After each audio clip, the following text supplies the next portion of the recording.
got here a little bit late. I don't know if you talked about yourself before we got here. You're running for Congress. Yes, sir. In November. Yes, sir. What do you do now? I have a company. Let me give you, I'll take you back a little bit of background. I started out as a entrepreneur. I mean, my work was always finding and building my own businesses. I was fortunate enough in the late 1980s to go to work with a friend of mine. I'm from Michigan, have grown up and lived here all my whole life. My friend was running for mayor in Omaha, Nebraska, and he asked me to come out and help him, and we were able to get him elected, and I stayed in Nebraska as the chief of staff to the mayor, really as the deputy mayor, running the city for a 3-year period. I left that, and I went to work with my friend Joe Nolan. Joe had just been elected to Congress, and he asked me to serve as his chief of staff, which I did, but I said under one condition.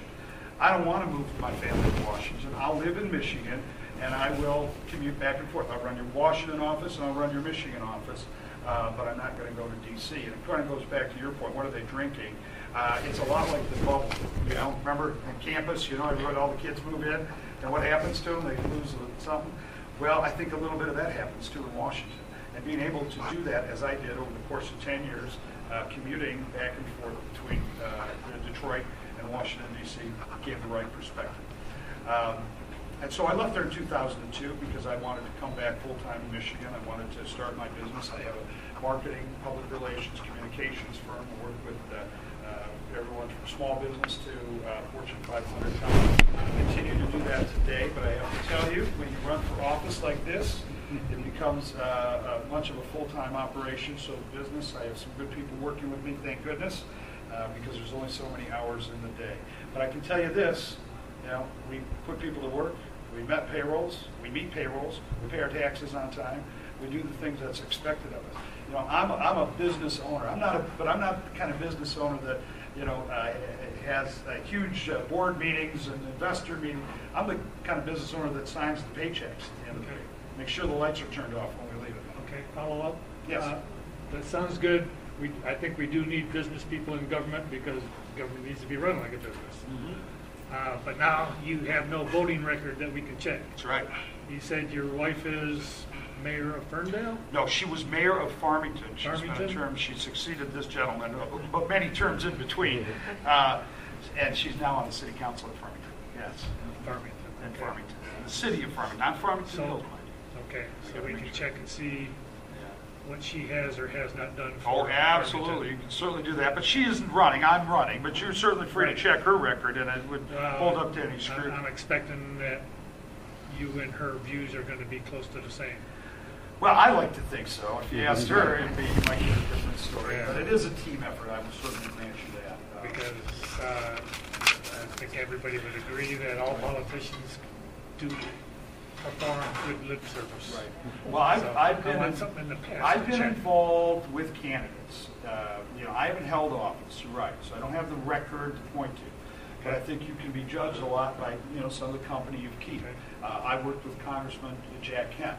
I've worked for Congressman Joe Nolenberg. I worked with Ron. I was the chairman of the Republican Party in Oakland County back in the early portion of this decade, consistently working and supporting and helping to elect conservatives to office. So I'm not a newcomer, Okay. but I've also, you know, I haven't been the guy out front All right. until now. So yes, sir. Not knowing anything about you, I decided to Google your name before I came over. Yep. And I discovered that somebody named Debbie Schlussel was Yeah, she doesn't no like fan of yours at all. And I wonder if you could address some. Well, first, yes, and I'm glad you brought that up because that's you know, the one thing you learn when you put your neck out there and you stand up in front of people is not everyone is going to like you, but that also you shouldn't believe everything you read on the internet. Okay, this is a woman who is originally, I don't know where she lives now, but she's originally from this area. She ran for the legislature back in the late 80s, early 90s. She lost by 1 vote. She, then I guess, assumed that everyone who didn't help her with her recount became on her hit list. It wasn't just me. It was Joe Nolenberg. It was John Engler. If you look at her website, she doesn't like anybody. She doesn't like Sean Hannity. She doesn't like, you name it. The list goes on and on and on of the people that she's attacked. So Well, she hates air. Pardon me? So she hates air. Yes, exactly. That's exactly right. But this is also a woman, again, you have to kind of take a look at the source. I went back and I tried to say to myself, why would she do this? Well, she is someone who takes a very extreme position on a lot of issues with regard to Israel. I'm a supporter of Israel, but I guess not enough for her liking. Back in the 1990s, when Joe Nolenberg was on the Foreign Affairs Committee while serving, and I was serving as a chief of staff, he had dialogue and helped the American University in Lebanon. She didn't like that very much. So we became public enemy number one, as did then Spencer Abraham, who was of Arab descent, and others.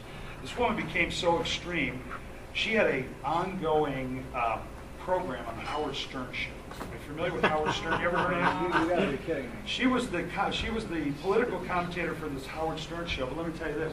She was so extreme that Howard Stern had to fire her from that position because she was too over the top. And I just suggest that you go back and you take a look at what she's written. She's not, I've known her for a long time. I've known her since she was a teenager. And she's a bright woman. But there's an issue. And so I feel like I'm in good company. I also have said with regard to the issue of Iran that we have to think differently than what we've done before. I suggested that right now the only two options seem to be sanctions and a military option. Well, I believe that sanctions do need to be applied, and I don't think you ever take the military option off the table. But can't we do something better?